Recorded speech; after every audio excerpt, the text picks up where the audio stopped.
विकास कुमार, विशाल कुमार,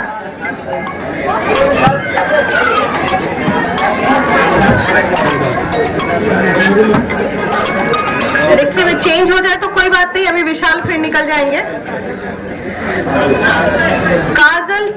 काजल प्यारी सी बच्ची, उसको मैं दूंगी। मैं साथ ही साथ हमारे बीच चिराग पासवान, एकदम यूथ की और सबकी धड़कन आ चुकी है।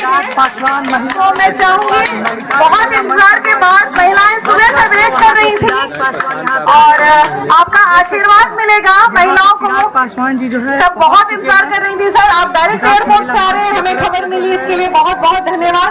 आप थोड़ी देर के लिए जो महिलाएं जैसे खड़ी हैं, आप लोग हमारी बाउंसर महिलाएं जो है वो प्लीज, तो मैं चाहती हूँ सर आप 2 मिनट के लिए पहले मंच पे आ जाइए डायरेक्ट, फिर आप लिखे और हमारी प्रार्थना से अनुरोध है कि उन्हें तिलक लगाए। साथ ही साथ जो युवा टीम है और वो अभी स्टेज पे आ गए हैं। देखिए मनीष कश्यप और सभी कृपया ध्यान दें, पहले उनका सम्मान हो जाए, देर बहुत हो गई थी।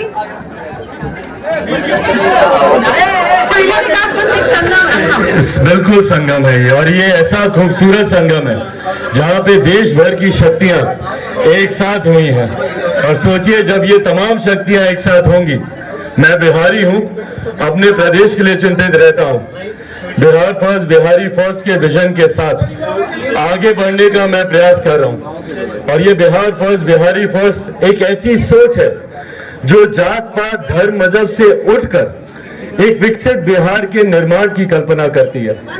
मेरी तमाम बहनें जो दूसरे प्रदेशों से आई हैं, मैं भी जब दूसरे राज्यों में जाता हूं तो कई बार मुझे इस बात का दुख होता है कि क्यों मेरा राज्य आपके राज्यों की तरह विकसित नहीं हो पाया। कई ऐसे राज्य हैं जो कि विकास के अलग अलग पैमानों पर, मापदंड पे कई गुना हमसे आगे हैं। हमारा बिहार प्रदेश आज भी विकास के हर पायदान पर आखिरी नंबर पर आता है।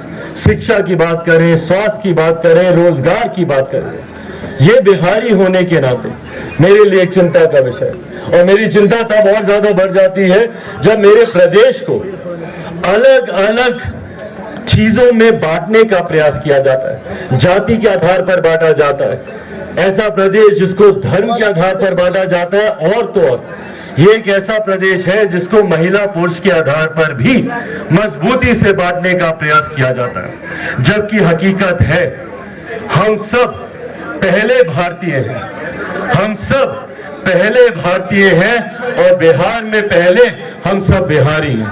पर दिक्कत ये होती है कि हम लोग की पहचान भारतीय और बिहारी होने की बजाय ब्राह्मण की बन जाती है, भूमियार की बन जाती है, राजपूत की बन जाएगी तो दलित की बन जाएगी, महादलित की बन जाएगी, पिछड़ा की बन जाएगी, अति पिछड़ा की बन जाएगी, हिंदू की बन जाएगी, मुसलमान की बन जाएगी।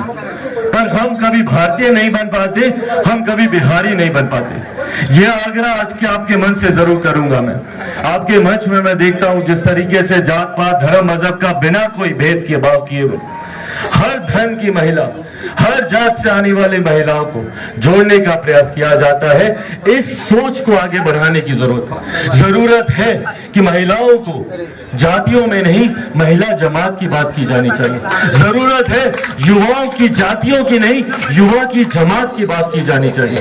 और इसी सोच के साथ मैं 21वीं सदी का पढ़ा लिखा युवा हूं। मैं नहीं मानता इन जात पात धर्म मजहब की पाखंडी बातों में।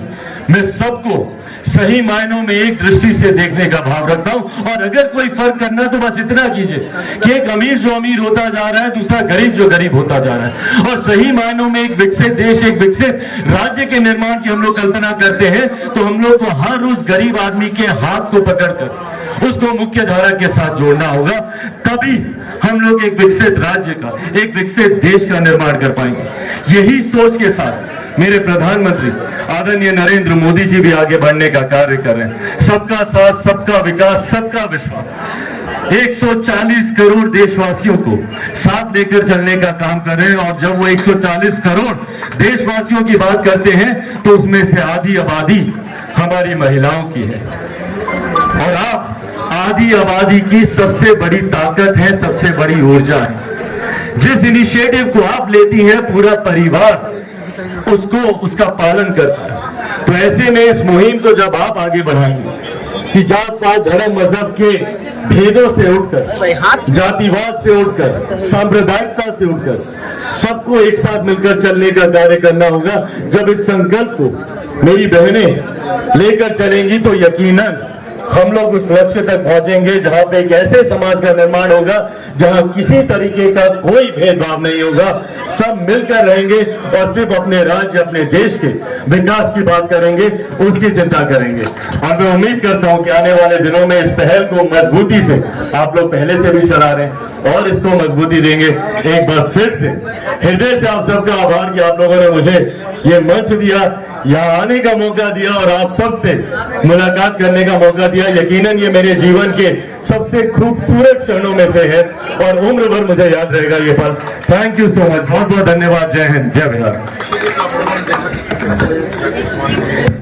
बहुत बहुत धन्यवाद सर। प्लीज आप सर मंच पे ही रह जाइए क्योंकि हमारी महिलाओं को सम्मान देना है और आपके हाथ